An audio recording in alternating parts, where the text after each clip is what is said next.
Welcome back, friends. Welcome back to the Corbett Report. I am your host, James Corbett of CorbettReport.com. It is now October of 2022, and this weekend for the Corbett Report Flashback, we're going to flashback once again to the archives, specifically to the 2009 data archive, the USB that is now available for purchase from NewWorldNextWeek.com that contains every single article, podcast, video, and interview that I conducted and released on the website in the year 2009, which was an incredibly important year for a number of different reasons. We've already, in recent weeks, looked at a couple of, I think, very important flashbacks to that time frame, including we saw the interview that I conducted in 2009 with Professor Michelle Chossudovsky of the Center for Research on Globalization about the global financial collapse and the fallout from that event that was still taking place and rippling through in that year.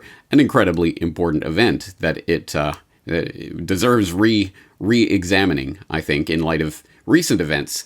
But this week, we're going to flash back to another very important 2009 event that I think, unfortunately, has been largely forgotten. And I think there are probably a lot of people in my own audience even who do not even know of this event, let alone remember it. So let's rectify that today. And today's flashback is doubly relevant, not only because the issues raised in this flashback episode of the Corbett Report podcast are still, in fact, perhaps more important now than they were 13 years ago, but also because, as you may or may not have heard by now, the frequent Corbett Report guest from back in the day, Dr. Tim Ball, recently passed away. That's right, on September 24th, 2022, Tim Ball passed away. Perhaps not a surprising event. He was 83 years old. He lived a long and very productive life, and the one aspect of that is reflected in the conversations, the many conversations that I had with him. I will be going through in more detail on the Corbett Report podcast proper, doing a remembrance of Dr. Tim Ball. But he does definitely make an appearance in today's flashback, and for good reason, because he had a lot to say about this issue. What are we talking about today? We are talking about Climategate, and people out there, as I say, people who weren't living through it at the time may or may not have a sense of even what Climategate is, but probably don't remember the incredible importance of this event at this particular time. To try to set some of the stage of that, let's just take a look at one interesting pronouncement that was being made back in November of 2009, during this critical period right before the release of the Climategate emails, when Herman Van Rompuy was appointed as the president of the Council of the European Union and made a very interesting speech in which he said, quote, "We are living through exceptionally difficult times. The financial crisis and its dramatic impact on employment and budgets, the climate crisis which threatens our very survival, a period of anxiety, uncertainty, and lack of confidence. We need a great reset." Oh, sorry, wrong person, wrong year. Yet these problems can be overcome by common efforts in and between our countries. 2009 is also the first year of global governance, with the establishment of the G20 in the middle of the financial crisis. The climate conference in Copenhagen is another step towards the global management of our planet. Yeah, did you know global government was announced and launched in 2009? Obviously, that was aspirational, but I think there is something to that pronouncement. That wasn't just airy-fairy rhetorical blather. That was a pronouncement, and it does actually correspond to a lot of what we have seen develop and coalesce and become rebranded into the Great Reset and everything we see going forward. A lot of the seeds were already there, not only being planted, but being watered and starting to sprout in 2009, those dark seeds of the global governance agenda. And one incredibly important linchpin of that agenda, as I have stressed time and time and time again since the very inception of the Corbett Report, is the climate change scam, which is a scam, and it is unfortunately not just a monetary scam, although it is certainly that.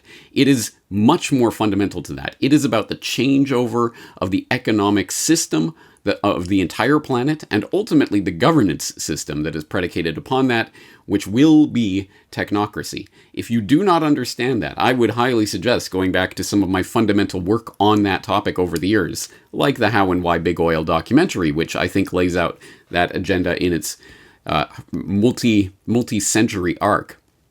But another important piece of that is what happened and what was converging around the UN FCCC climate change conference in Copenhagen in 2009, where this idea of the coming together for a global agreement, global governance, was very much on the table and ready to go. But then Climategate happened. This email leak came out, and suddenly we could read thousands of internal emails among some of these climate scientists, and they were saying some things that sounded a bit naughty, perhaps even criminal. Now, this is the point at which some well-meaning but not particularly bright person might come along and say, Climategate? I don't know what that is. Let me Google it. And they'll type that word into Google and find out, oh, look, the fact checkers have determined that this is fake news, or whatever they were calling it back in 2009, because that is exactly what happened. But that, as my audience hopefully understands, is about as reliable as any of the other fake news fact-check debunks we've seen in recent years, which is to say not reliable at all. There is so much more to the Climategate story than you're going to read in the debunkings and fact-checkings from the usual Snopes-like entities out there. So let's lay the groundwork for a better understanding of what actually took place in 2009 that is so fundamental to what is happening to this very day, culminating in such things as last year's UN FCCC conference in Glasgow, where we saw G-fans. Remember that? I had a conversation with Whitney Webb about it at the time. I've written about it. There's so much deep history here that really started at this point, and I have an archive that includes the coverage of Climategate as it was happening, writing one of the first articles about it at the time because a listener tipped me off about it just hours after it happened, and I got out there and wrote an article right away. I interviewed Dr. Tim Ball right away. I got videos and articles out. I ran a contest about it. Anyway, there's more to say about Climategate, and there was obviously a lot more follow-up. But first, let's watch this flashback video, and then I'll come back at the end to fill in some of the blanks for people who don't know about them. Here's episode 110A of the Corbett Report podcast, released back in December of 2009.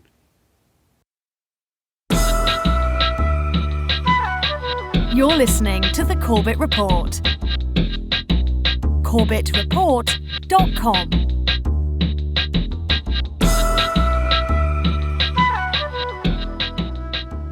Welcome, my friends, to episode 110 of the Corbett Report, Climategate. As listeners to last week's episode of the podcast will no doubt remember, this has been declared the year of global governance by the new unelected, unaccountable president of the post-Lisbon EU, Herman Van Rompuy, in his inaugural address to the European Union. One of the key linchpins in the argument that this is the first year of global governance is that, quote, with the establishment of the G20 in the middle of the financial crisis, the climate conference in Copenhagen is another step towards the global management of our planet, end quote. We see this agenda being forwarded and furthered this week, where the World Trade Organization's Director General is also hoping for a global governance based on the EU model. And we see how this agenda of consolidation for the financial oligarchs is being accomplished through international treaties that purport to be helping the poor of the planet and to help fight the war against man-made climate change. And another indication of that, aside from the upcoming Copenhagen conference, was a recent Commonwealth Summit.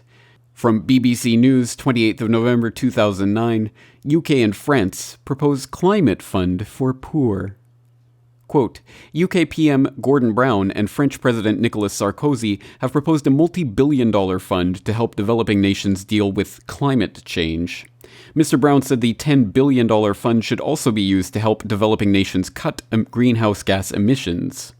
Both spoke at the Commonwealth Summit in Trinidad, the last major world forum before the Global Summit on Climate Change in Copenhagen on 7th December. Many Commonwealth members are island states threatened by rising sea levels. Mr. Sarkozy, with UN Chief Ban Ki-moon and Danish Prime Minister Rasmussen, is there to give weight to any climate change statement. The topic was the only issue on the Commonwealth Summit's agenda for the first day. End quote. Indeed, it seems that the entire elite oligarchs' plans at this particular juncture are hinging on these types of international deals, which of course themselves hinge on the theory of man-made climate change. Indeed, it seems that this entire New World Order of the financial oligarchs is coming into place and is being shaped by and through this phony man-made climate change scare. And just as the darkest clouds are starting to loom, along comes a miracle. The whole global warming theory may be nothing more than hot air, critics say, as a major UN climate change conference draws near. The debate stems from leaked emails stolen from a research center in Britain, which raised concern over data manipulation. Just under 2 weeks and counting. 191 countries will head for Denmark to try and reduce greenhouse gases. But a computer hacker has shown that scientists have been pumping out hot air of their own. Thousands of emails from Britain's University of East Anglia, the main source for measuring global temperatures, posted on a Russian internet server and raising serious questions about ethics and accuracy.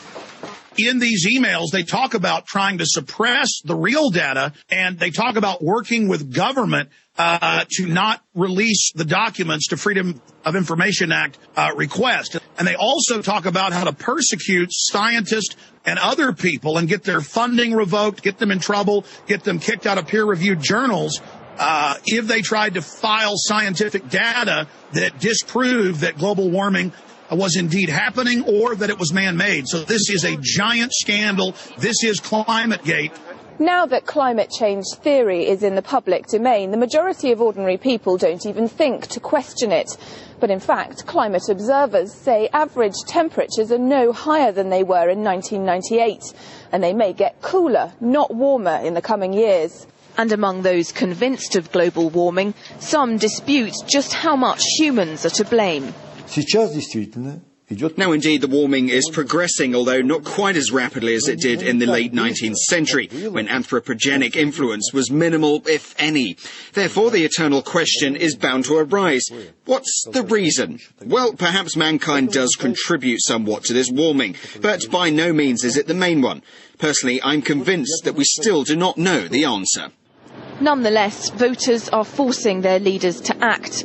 That's why they're heading to Copenhagen to cut carbon. But for some nations, it could choke their struggling economies. A lot of countries can't afford to commit to any legally binding targets because they need to raise millions and tens of millions of people out of poverty. India, China, they cannot afford to sign up to any such binding targets, and therefore Copenhagen will be more or less a political agreement, but not a legally binding agreement. Is the world getting hotter, or is it just the politicians' rhetoric? And if any targets agreed at Copenhagen are based on flawed research, surely it would say more about leaders trying to score popularity points back home, rather than saving the planet. Laura Emmett, RT. Yes, that's right. It seems that the scientists who were most intimately connected with the UN's political body, the IPCC, and the research for their reports, which showed that mankind was heating the Earth, seems that they were fudging the numbers a little bit and playing with the data and conspiring to make sure that anyone who disagreed with them would never be published and their careers would be ruined. And, oh yes, perhaps illegally deleting emails and information that had been requested by Freedom of Information requests. But other than that, really nothing to see here. Move along.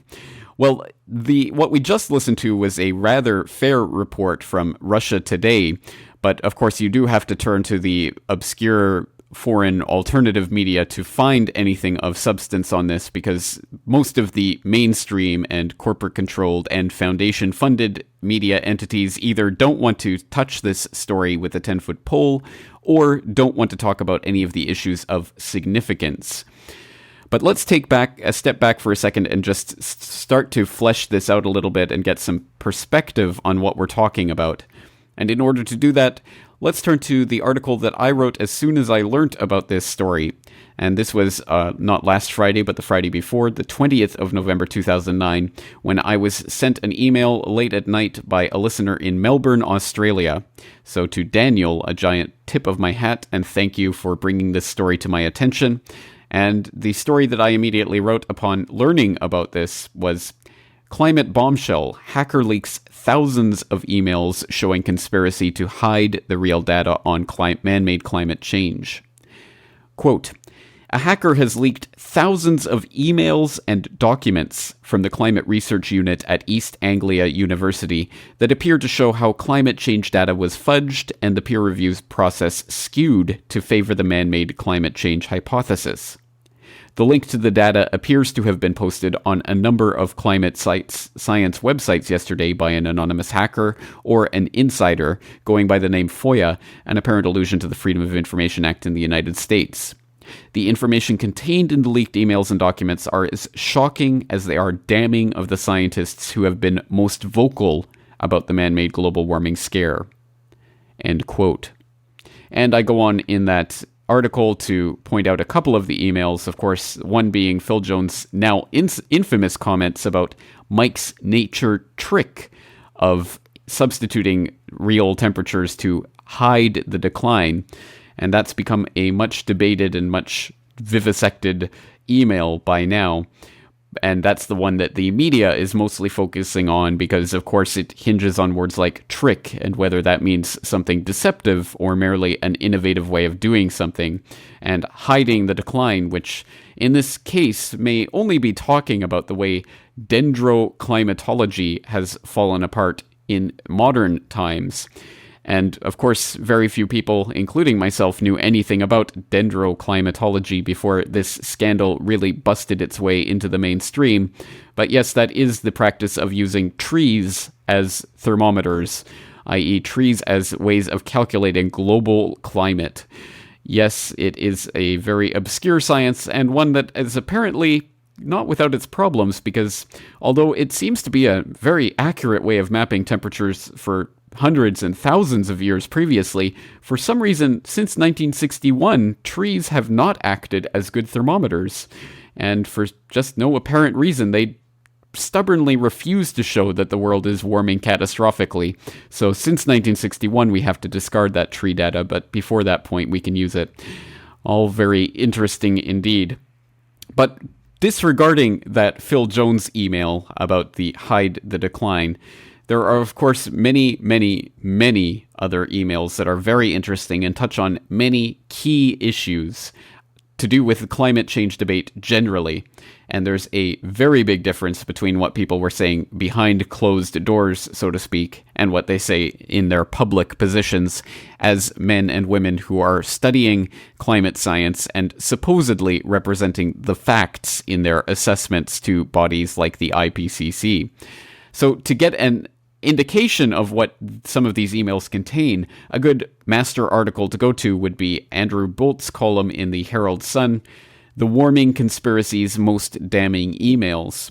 Another great place to find numerous links to a bunch of very good stories on this subject is, of course, MediaMonarchy.com, which just yesterday put up one of the massive data dump articles, which James Evan Pilato is known for, under the headline, Climategate Hacked Emails Expose Climate Control Schemes.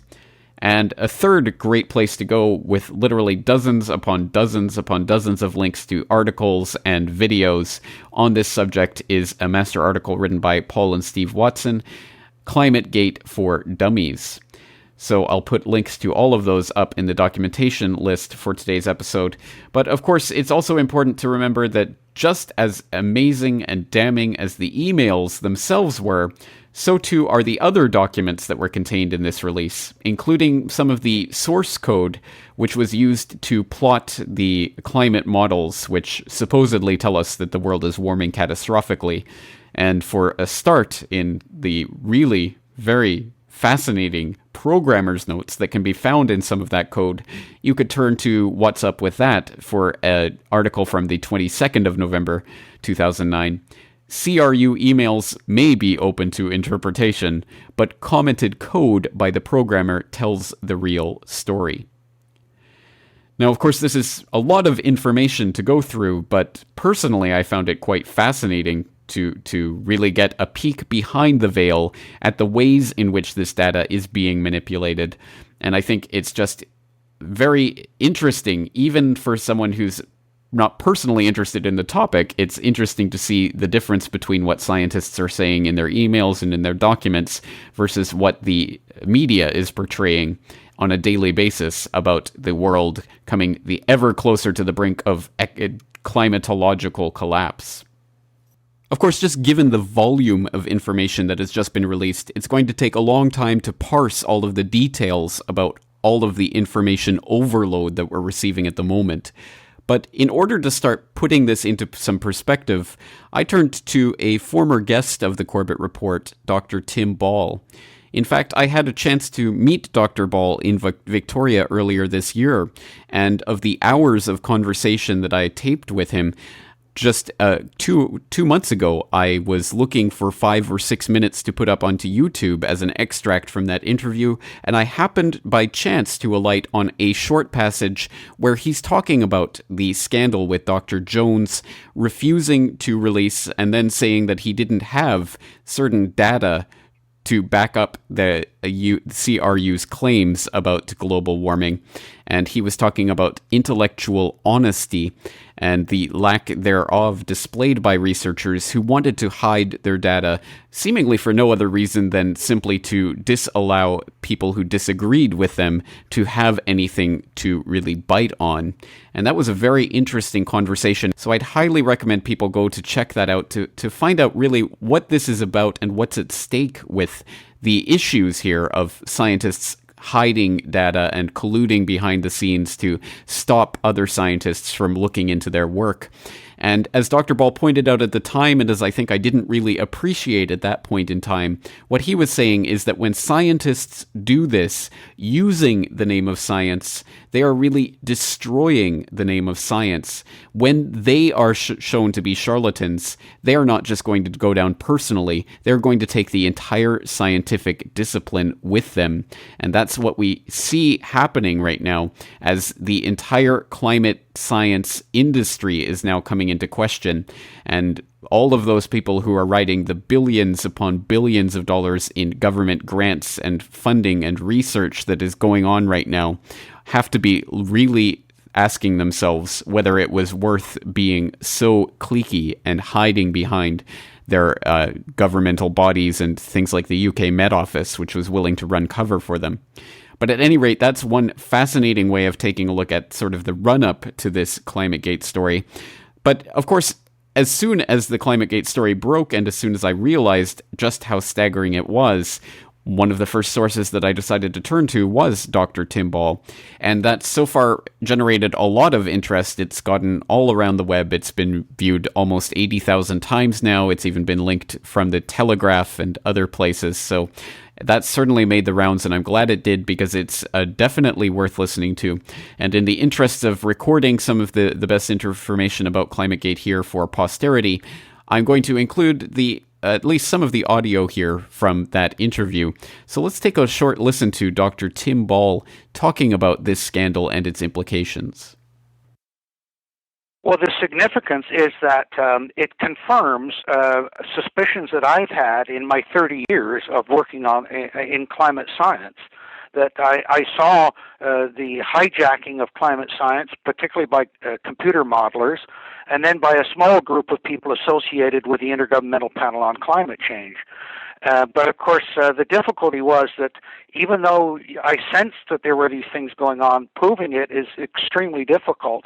But now, suddenly, with the exposure of these files, it's not only a smoking gun; it's a battery of machine guns that has been exposed, and it really is deeply disturbing, because what you've got here is confirmation of this small group of scientists who, by the way, Professor Wegman, who was asked to arbitrate in the debate about the hockey stick, he identified 42 people and said, look, these people are all publishing together, and they're also peer reviewing each other's literature.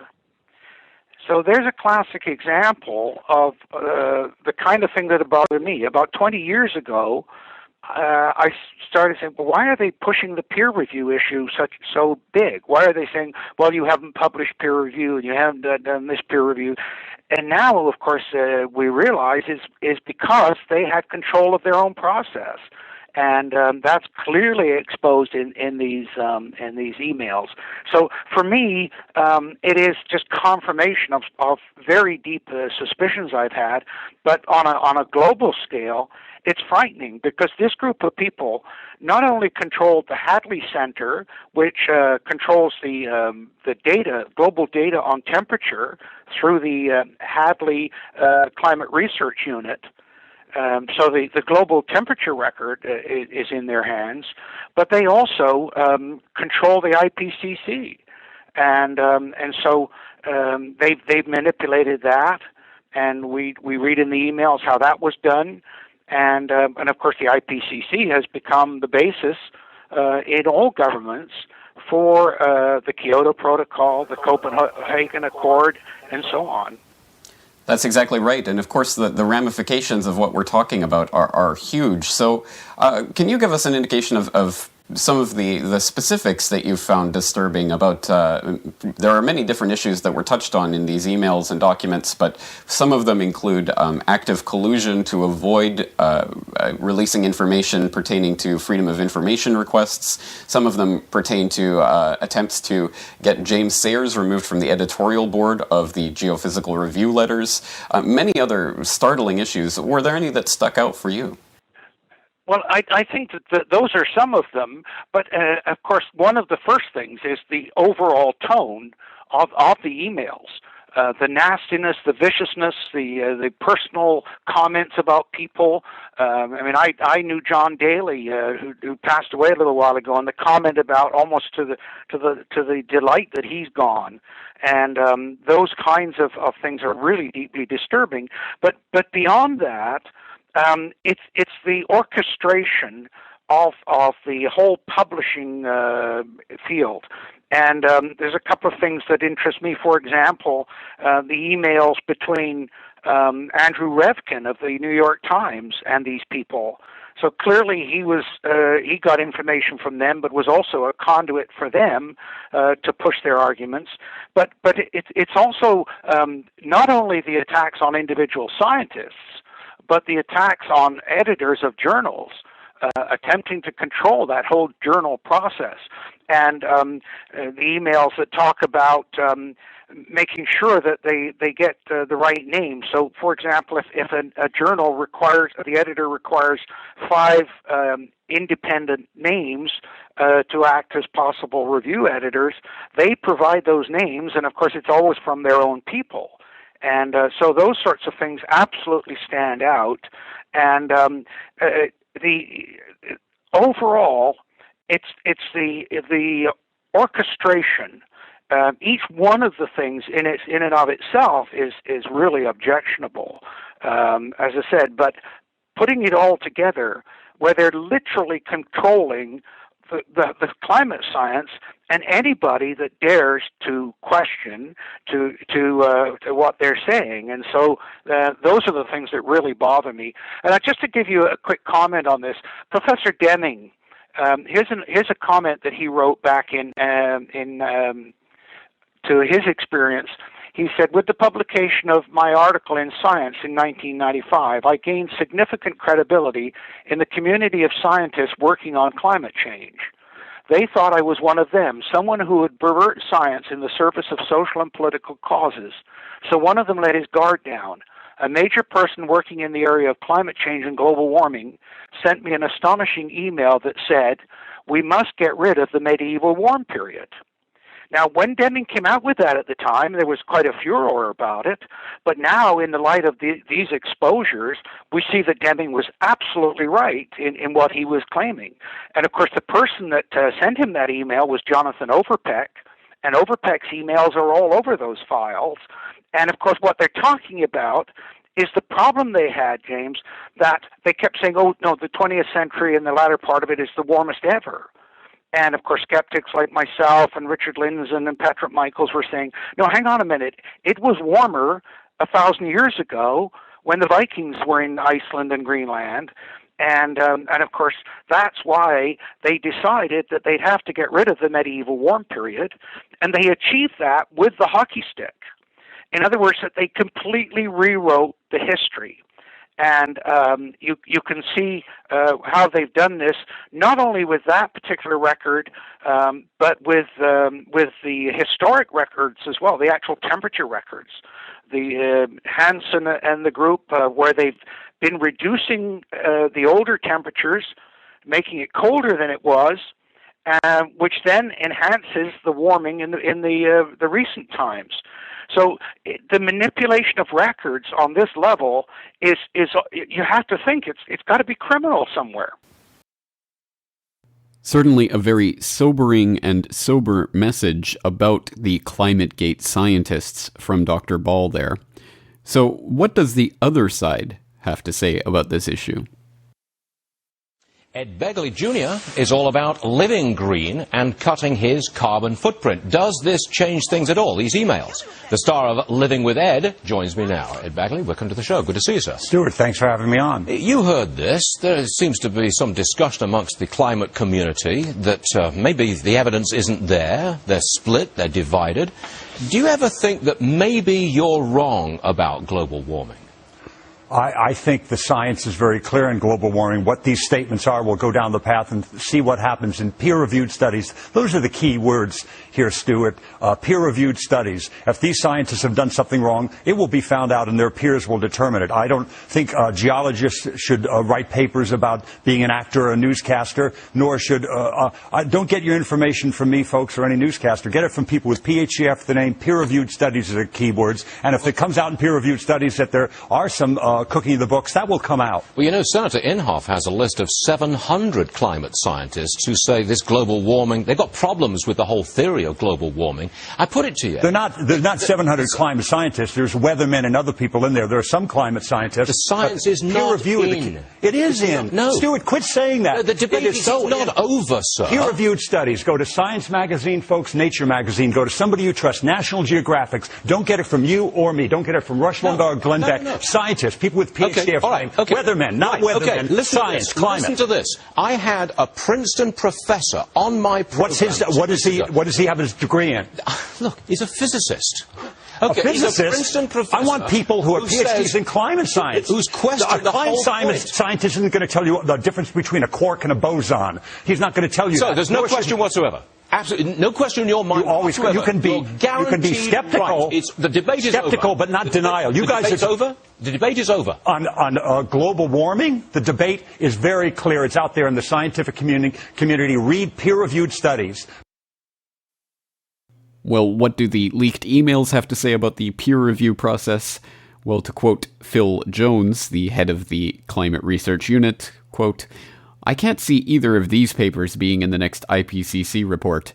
Kay and I will keep them out somehow, even if we have to redefine what the peer review literature is." End quote. Or how about this email from Michael Mann, the author of the now infamous hockey stick graph? Quote, "How to deal with this is unclear, since there are a number of individuals with bona fide scientific credentials who could be used by an unscrupulous editor to ensure that anti-greenhouse science can get through the peer review process." End quote. So again, the peer review process is only as trustworthy as the clique that is involved in running it. And when you have a very small group of professors in the world who are capable of reviewing one another's work on such very important issues, but very arcane issues, it's almost inevitable that a clique herd mentality will develop. People who are interested in finding out more about that should read about the Wegman report, which talked about how basically this small clique were reviewing one another's papers. Very interesting indeed. But at any rate, how has the media really picked up or circulated this story? Well, on the 22nd of November, James Delingpole of The Telegraph put together a very good compendium of some of the early reporting on this subject. It's under the title Climategate, How the MSM Reported the Greatest Scandal in Modern Science. Quote, here's what the Times has had to say on the subject. Emails allegedly written by some of the world's leading climate scientists have been stolen by hackers and published on websites run by climate change skeptics. The skeptics claim that the emails are evidence that scientists manipulated data in order to strengthen their argument that human activities were causing global warming. Yep, definitely an improvement on their earlier non-existent coverage, but not exactly pointing up the scandalousness of this scandal. And The Independent? Yep, nada. And here's how the New York Times, aka Pravda, reported it. Hundreds of private email messages and documents hacked from a computer server at a British university are causing a stir among global warming skeptics who say they show that climate scientists conspired to overstate the case for a human influence on climate change. Yep, that's right. It has only apparently caused a stir among skeptics. Everyone else can rest easy. Nothing to see here. And here's how The Guardian has reported it. Hundreds of private emails and documents allegedly exchanged between some of the world's leading climate scientists during the past 13 years have been stolen by hackers and leaked online, it emerged today. The computer files were apparently accessed earlier this week from servers at the University of East Anglia's Climate Research Unit, a world-renowned center focused on the study of natural and anthropogenic climate change. Oh, I get it. It's just a routine data theft story, not a scandal, and a chance to remind us of the CRU's integrity and respectability. And, see below, to get in a snarky, let's have a dig at the deniers quote from Greenpeace. A spokesman for Greenpeace said, if you looked through any organization's emails from the last 10 years, you'd find something that would raise a few eyebrows. Contrary to what the skeptics claim, the Royal Society, the U.S. National Academy of Sciences, NASA, and the world's leading atmospheric science scientists are not the agents of a clandestine global movement against the truth. This stuff might drive some web traffic, but so does David Icke. Here's the Washington Post.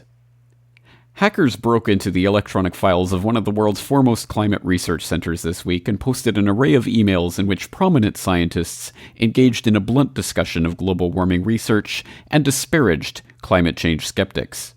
The skeptics have seized upon emails stolen from the Climate Research Unit of the University of East Anglia in Britain as evidence that scientific data have been rigged to make it appear as if humans are causing global warming.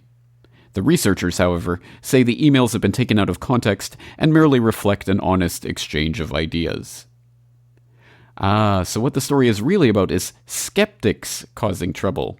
Note how, as high as the second paragraph, the researchers are allowed by the reporter to get in their insta-rebuttal, lest we get the impression that the scandal in any way reflects badly on them. Here is the BBC. Emails reportedly from the University of East Anglia's Climatic Research Unit, CRU, including personal exchanges, appeared on the internet on Thursday. A university spokesman confirmed the email system had been hacked, and that information was taken and published without permission. An investigation was underway, and the police had been informed, he added. Yes, another routine data theft story, so dully reported. The police had been informed, he added, that you can't even be bothered to reach the end to find out what information was stolen. Meanwhile, the Climategate scandal continues to set the blogosphere ablaze. End quote. Well, Delingpole has certainly hit the nail on the head in terms of covering the ways in which the MSM was not covering this story for as long as humanly possible, and then skewing it when they did cover it. But perhaps he's missing the point that there were really underlying reasons for some of these reporters to be downplaying the significance of this scandal.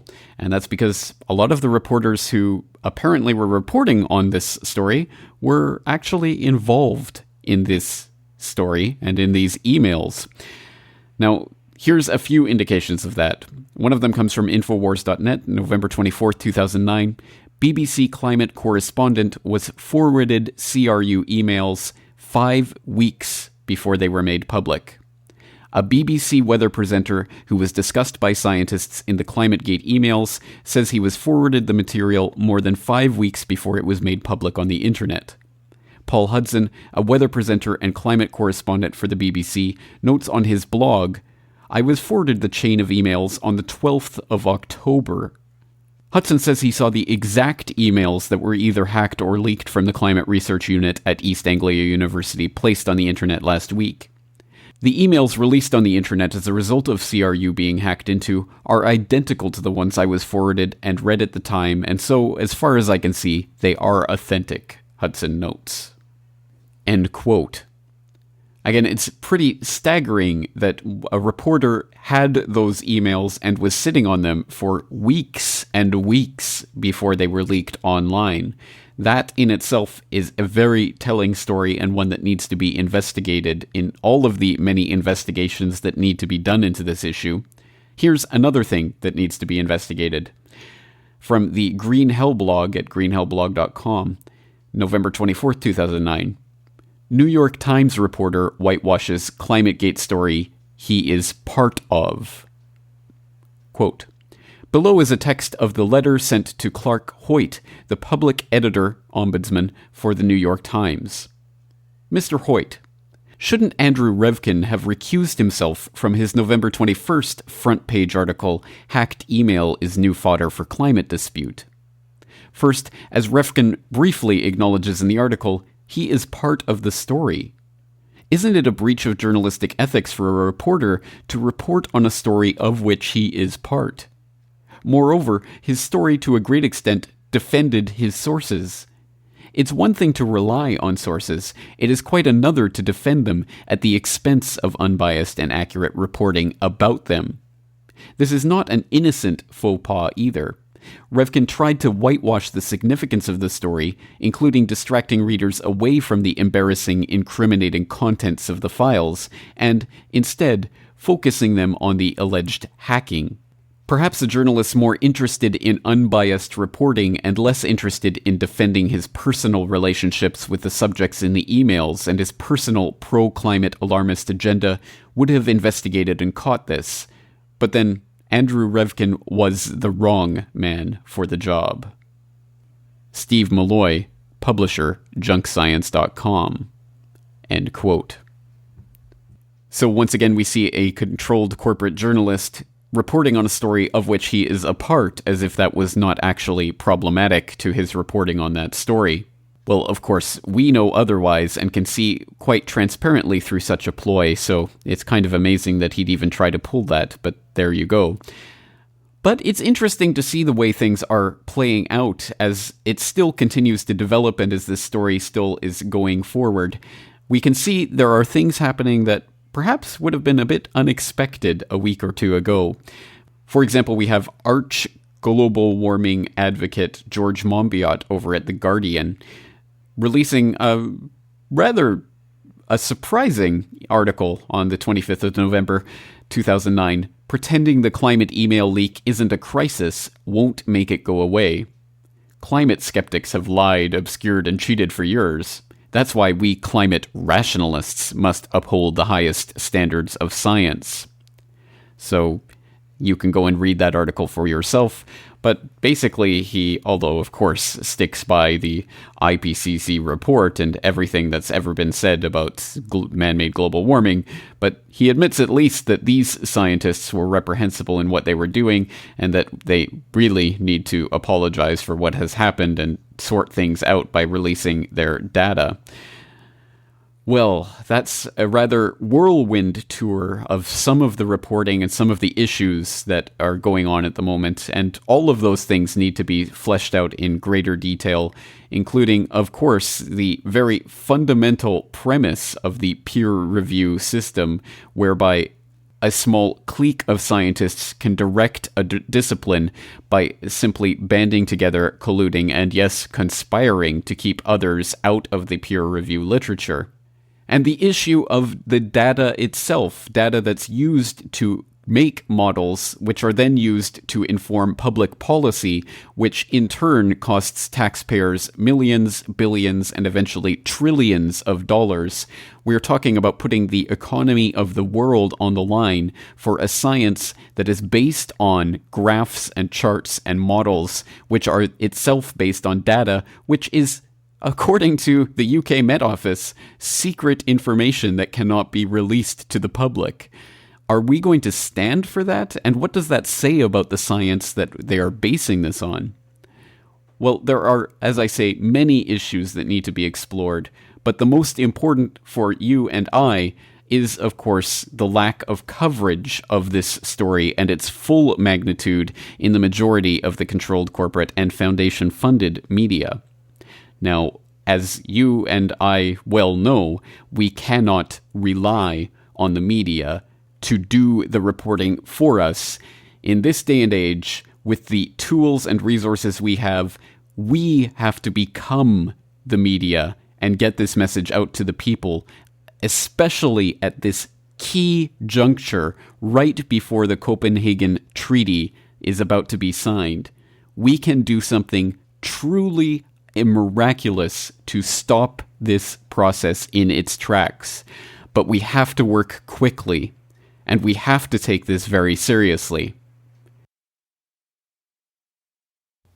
Don't leave me hanging, James. Did we work quickly? Did we achieve the breaking of the dam and the opening of the floodgates and the overturning of the climate change narrative? Well, maybe not. But the Copenhagen Treaty was not signed as expected in 2009. It did not eventuate in the Global Governance Treaty, or even the beginnings of the global governance beast in the way that I think the UN clique had been salivating about before that conference. There were politics at play in that conference and other things going on besides, but Climategate was some part of it. And although, yes, there was a lot of mainstream media silence on the issue, as much as they could get away with, there was, I think, at this point, at least for me personally, covering this in 2009, this was one of those key points where I saw the beginning of the divergence. There was something happening online, and lots of people were talking about it and learning about it and falling down this rabbit hole that was not really being talked about and covered in the mainstream old dinosaur television news universe. And this is where you start to see that divergence that has led us to the point today where, of course, everyone gets their information online, and who watches TV news anymore? But there you go. This was, I think, part of that fork along the path. And as I say, there's so much more about this story. Again, for all of the coverage of it as it was developing, the Climategate story, and some of my early videos and articles about it, you will find that on the 2009 Data Archive USB, available from newworldnextweek.com.